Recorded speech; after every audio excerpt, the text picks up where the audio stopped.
Hello YouTube. I have my beautiful mother here with me today, and I've updated her makeup a little bit, but not out of her comfort zone. So you may see a slight change in the middle, and today we're going to talk about, what are we going to talk about? Well, I think we're going to talk about sex. Yeah. Let's talk about sex, baby. Let's talk about you. Don't get me demonetized! Today we could talk about our experience with contraceptives. Oh, okay. Yeah. Yeah. Like my 80s version of contraception, and then whenever you took contraception? Yeah. Yeah. So what was the first time you ever had to deal with that? Had to go in, what was the process of getting access to it? Well, I never used condoms when I was I never used anything, actually. When I started having sex when I was 14. We don't need to tell everyone that. And I didn't use contraception until I was 15. And I went on the pill because I had a boyfriend that was going to be a regular boyfriend. So when I was 15, I went to the doctor, my doctor, to get contraception, who happened to be a friend of my boyfriend's dad, who was also a doctor. Oh. His dad was a radiologist, and my doctor was a regular GP, but they were friends. And you know, who knows? I mean, they're probably not allowed to talk to each other about this kind of thing, but I'm sure confidentiality, something like "Don't worry, buddy, it's handled" kind of a thing, you know. Oh, geez. So, well, you want to be making sure that your son is not creating children that aren't necessarily wanted at the time. Are you just covering it up? No, I'm adding to it. I'm adding dimension. So this is our starting point. My mother has done her makeup for herself, and I'm going to make it in my 80s style that I still use in 2019. And I'm going to make it a little more like if I was doing my own makeup, so we can see the difference in the styles. Perfect. Yeah. Although I'm not taking off your canvas because I know you like that stuff. So. Well, yeah, I think it was quite good. Do you remember who your first boyfriend was? My first boyfriend that I had sex with. Wait, what's a boyfriend anyways, you know? Somebody you kiss, somebody you hold hands with, you walk around the school. Let me rephrase that. That's a boyfriend. What was your first boyfriend that you started doing like kissy and hand-holdy and needing contraceptive and stuff? Like, what was your experience of that? Did you think much of it? Did it just seem normal? Did it even occur to you? Well, I used to get drunk at parties and then have sex with people, and that was probably my MO. Oh. But I would only ever do it with one person, and then, you know, because it was like, okay, that was good, but let's not do that again kind of thing. Oh, okay. So. You'd only do it once. So, yeah, I'd only do it once. And then when I met my boyfriend when I was 15. We liked him. We met him at a party. Ah. We were drinking. It was a drinking game we were playing together. Oh. And then we ended up staying overnight. It was a nice party. We woke up together in the morning, and I wore a robe, and I remember walking into the kitchen with just my robe on, and we had breakfast with all the rest of the crew, and it was fun. And you're gonna look like a clown for a second. Okay. Clown face.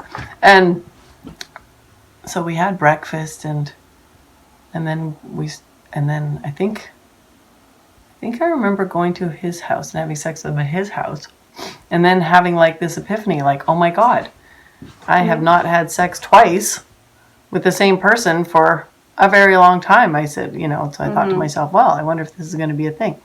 So I guess in some way we decided it was going to be a thing and that we should maybe look at contraception. I didn't want to have babies at the time, being 15 and everything. Yeah. So your goal was not like STD prevention. It was definitely like you didn't want to have children yet. Is that right? Just babies. Just babies. Just babies. Well, it was 1982.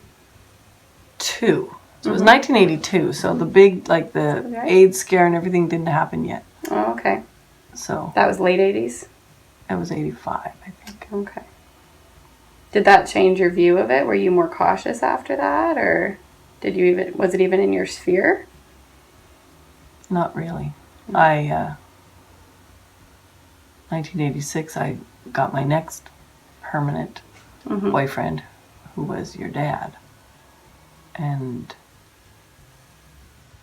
We never used contraception. I think I did the tempo, like it was contraception, but it was natural, right? Like I took my temperature every day and charted that on a piece of paper, unlike you who has an app. Natural Cycles, not sponsored. Yeah, so that's on the completely different realm of it. Yeah. And I guess I'm curious, like, did you notice your body experiencing anything? Look up for me. When you were on chemical versus, like, why did you decide to go natural? What was the draw there? I liked chemical. You did? Contraception. Yeah, it Okay. didn't bother me. I was on tricycline, whatever, which was 3 phases. Mm-hmm. So it changed the hormones as you went through the cycle. Oh, interesting. Oh, look at that. That looks quite good. Thank you. The purple? Yeah, I like it. Yeah, it's pretty. It's nice. Under the eye? Yep.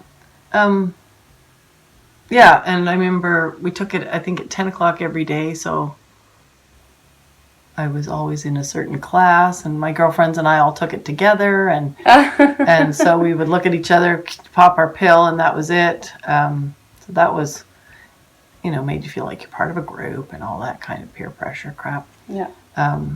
But we were all looking after each other, making sure we were safe, so that was good. In our eyes, what safe meant. Yeah. Yeah. So not condoms. No. Have you ever been a fan of condoms? Have you ever used condoms? And I had a cervical leap Look up for me. because I had precancerous cells on my cervix. Mm-hmm. And I had a cervical leap. I wasn't supposed to have sex or whatever. Okay, close. Yep. So I used condoms then, and I used the polyethylene ones.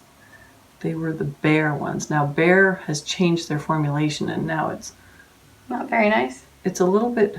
It's thinner, but it feels Worse? more. Well, it feels less like you can't feel anything through it. Now it's like the one that they use to make rubber suits out of. Ew. I know, but What? and so it feels a little. Let's get my face there. Hi there. It feels a little different. Mm-hmm. Anyways, they were the kind that you can use with oil-based lubricants, which I appreciated. And So here's something people don't really use anymore is oil-based. well, I used them today, and holy moly, what a better experience! Water-based lubricants. Yeah. Just they don't last. They don't last. They're not very great. I don't feel like lube in general is something that really gets talked about when people are first starting out. Their No. sexual coming out parties. You know what's funny is I didn't want to give my kids lube because I didn't want them to have too good of a time too soon. Isn't that awful? Oh. And then I decided, you know what, I'm just going to give that up because Let's save some UTIs and like all sorts of stuff you can actually get from not using lube or using the wrong lube yeah, in general, right? yeah. I So would- yeah, lube is a very interesting thing, and you hear porn stars say, "Oh yeah, spit is the best lube." You know what? Spit is not the best lube. No, it's not. And it's also a good way to get things you don't want. Yeah, if you're using condoms but then you're using spit as lube, it's kind of like an oxymoron. Especially if you don't know what the oral health of the person you're with is like. Yeah, if they brush their teeth, but not too recently because you don't want to brush right before you do anything, because then your gums are open to stuff. Like, it's the whole caboodle, Yeah. So that's something to be concerned about. I don't know. You know what I notice about myself is that I'm really hyper aware of safety. Ah, now. Now I'm hyper aware of safety. Yeah. Almost camera ready. Almost camera ready. I mean, almost camera ready. This is camera ready. I know, but everything looks different on camera. Oh.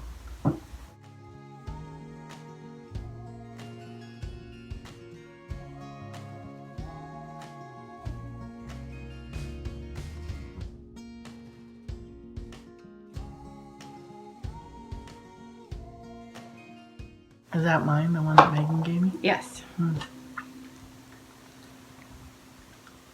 What We are you didn't do looking for? foundation today because We don't need letting it. you get away with murder. Yeah. You don't need it. You want a little color? Or you Sure. want mood? Go like this. Just doing a little so it smells fruity and you have a little more pigment in your lips. Can you see? So what do you want people's takeaway to be from this? Do you want to go like, I would say, if you get the right condom, not latex, I've had a good experience with those. I was on 3 different birth controls, and the last one I was finally on, you took every day and kept you stable. It was a progesterone only pill. It was. And the first 2, I was like on the floor crying.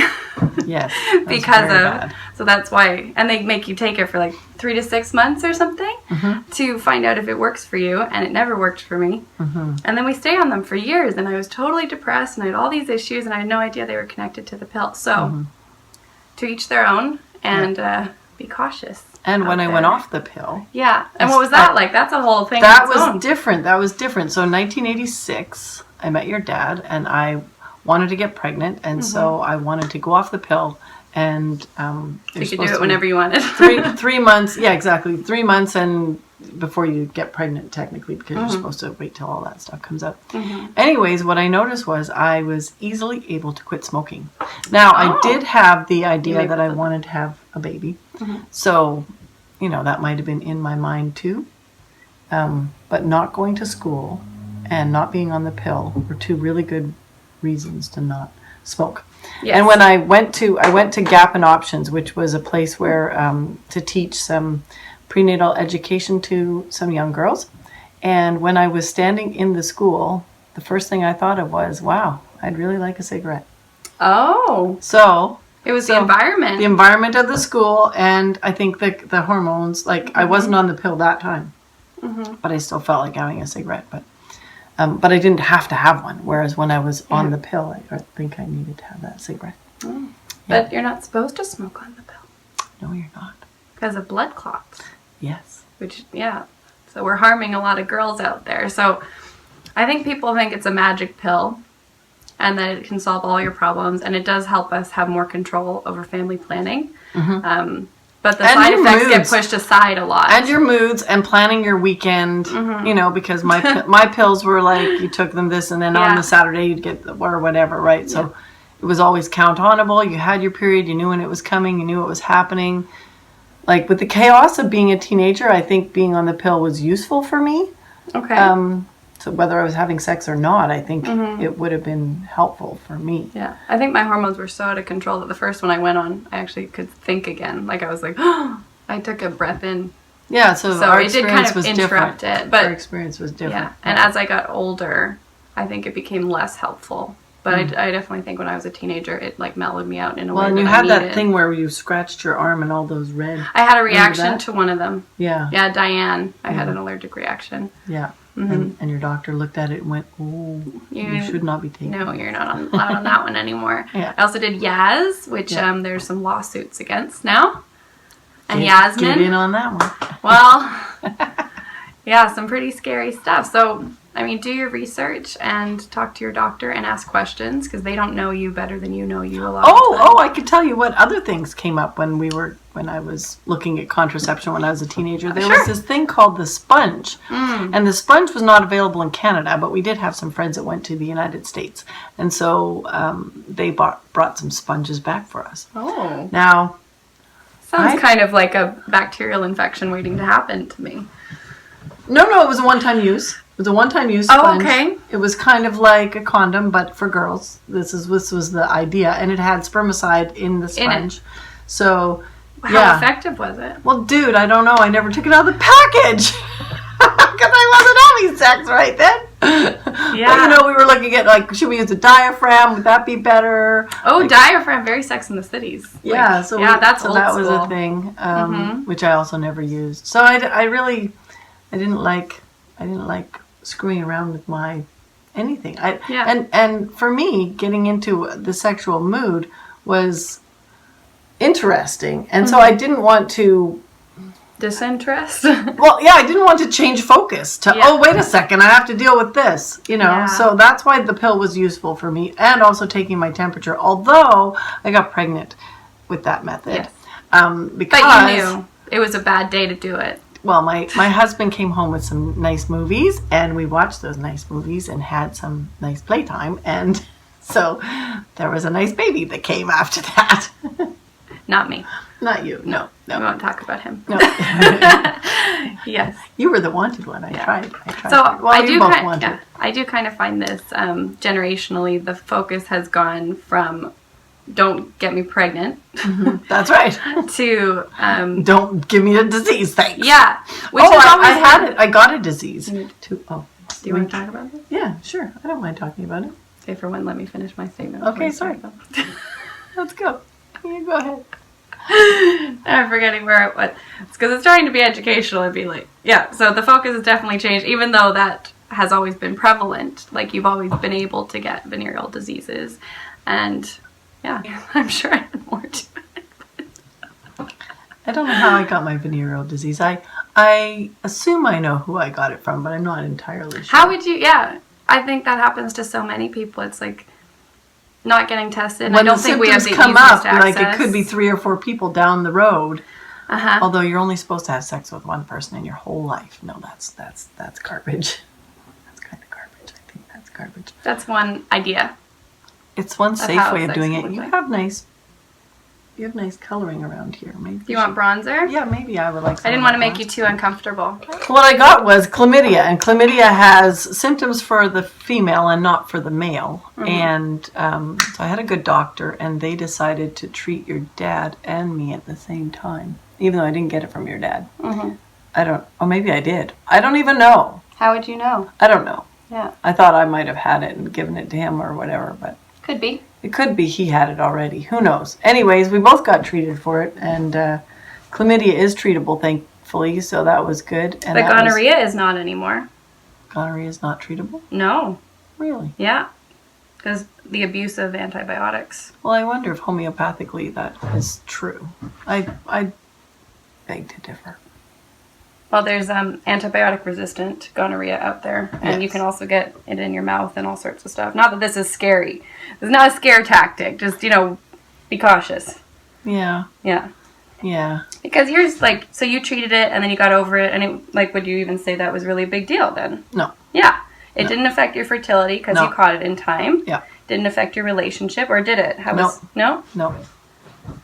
Yeah. Didn't affect our relationship. We didn't go, oh, who had this and how did you get No, it? you just None dealt of that. with it. It was just like, well, one of us had it, and we're just treating it, both of us, so we don't Yeah. give it back to each other. Yeah.